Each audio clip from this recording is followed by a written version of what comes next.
अगर आपको सच्ची घटनाओं और रहस्यमयी जगहों की कहानियां सुनना पसंद है, तो आज की कहानी आपके मन में एक अजीब सा डर छोड़ जाएगी। राजस्थान के रेगिस्तान में एक ऐसा गांव है जहां आज भी रात के समय कोई रुकना नहीं चाहता।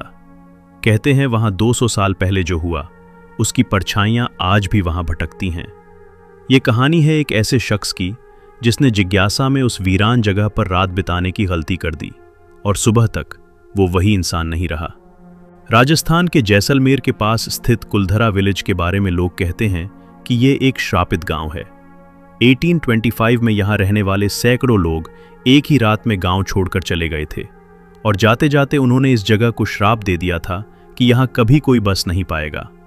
दिल्ली का रहने वाला आरव इन कहानियों पर कभी विश्वास नहीं करता था। वो एक यूट्यूबर था जो भूतिया जगहों पर जाकर वीडियो बनाता था। जब उसे कुलधरा के बारे में पता चला तो उसने तय किया कि वो वहां जाकर पूरी रात बिताएगा और साबित करेगा कि ये सब सिर्फ अफवाहें हैं।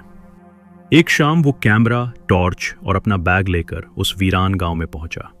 सूरज धीरे धीरे रेगिस्तान के पीछे डूब रहा था और हवा में अजीब सी खामोशी थी। टूटी हुई दीवारें, आधे गिरे घर और चारों तरफ फैली रेत। ऐसा लग रहा था जैसे समय यहां बहुत पहले ही रुक गया हो। आरव ने कैमरा चालू किया और रिकॉर्डिंग शुरू कर दी। दोस्तों, अभी मैं कुलधरा गांव में हूं।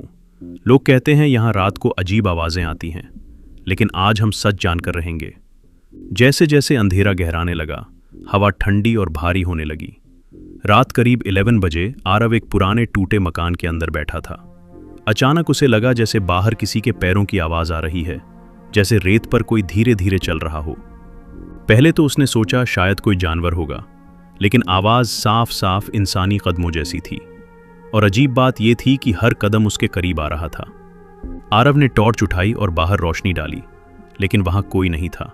वो थोड़ा घबरा गया, लेकिन फिर भी खुद को समझाते हुए वापस अंदर आ गया। करीब आधी रात को अचानक उसके कैमरे की स्क्रीन अपने आप चालू हो गई। स्क्रीन पर रिकॉर्डिंग चल रही थी, लेकिन अजीब बात यह थी कि कैमरा उस दिशा में रिकॉर्ड कर रहा था जहां कोई खड़ा ही नहीं था। फिर अचानक स्क्रीन में कुछ दिखाई दिया, एक धुंधली सी आकृति, जैसे कोई पुराना आदमी पारंपरिक कपड़ों में खड़ा हो। उसका चेहरा साफ नहीं दिख रहा था, लेकिन उसकी आंखें सीधे कैमरे की तरफ देख रही थीं। आरव का दिल जोर जोर से धड़कने लगा। उसने तुरंत पीछे मुड़कर देखा, लेकिन उसके पीछे कोई नहीं था।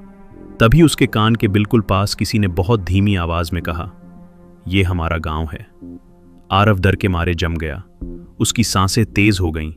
उसने धीरे धीरे पीछे मुड़कर देखने की हिम्मत की, लेकिन वहां फिर भी कोई नहीं था। अचानक पूरे गांव में जैसे एक साथ कई लोगों की फुसफुसाहट गूंजने लगी, जैसे सैकड़ों लोग एक साथ टूटी हुई गलियों से कदमों की आवाज आने लगी, जैसे कोई जुलूस उसकी तरफ बढ़ रहा हो। आरव घबराकर भागने लगा, लेकिन अजीब बात यह थी कि उसे रास्ता ही नहीं मिल रहा था।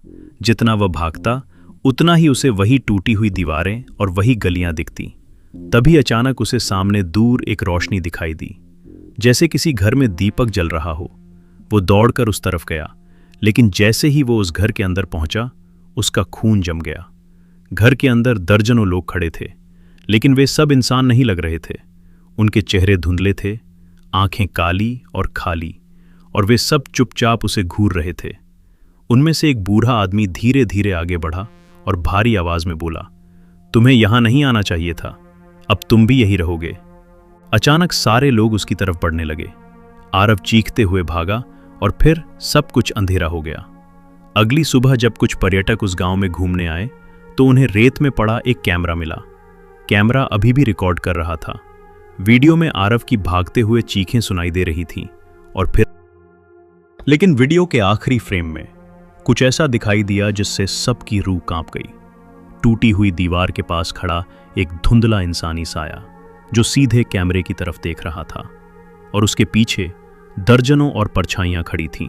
लेकिन सबसे डरावनी बात यह थी, उनमें से एक परछाई बिल्कुल आरव जैसी दिख रही थी। कहते हैं आज भी अगर कोई रात के समय कुलधरा गांव में जाए तो कभी कभी टूटी हुई गलियों में एक आदमी को भटकते देखा जाता है।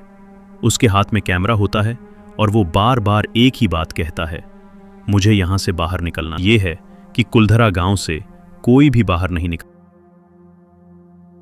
अगर आपको ये वीडियो पसंद आई हो तो इस वीडियो को लाइक करें, चैनल को सब्सक्राइब करें और कमेंट में बताएं आप किस तरह की हॉरर कहानियां सुनना चाहते हैं, ताकि मैं आपके लिए और भी अच्छी कहानियां लेकर आता रहूंगा।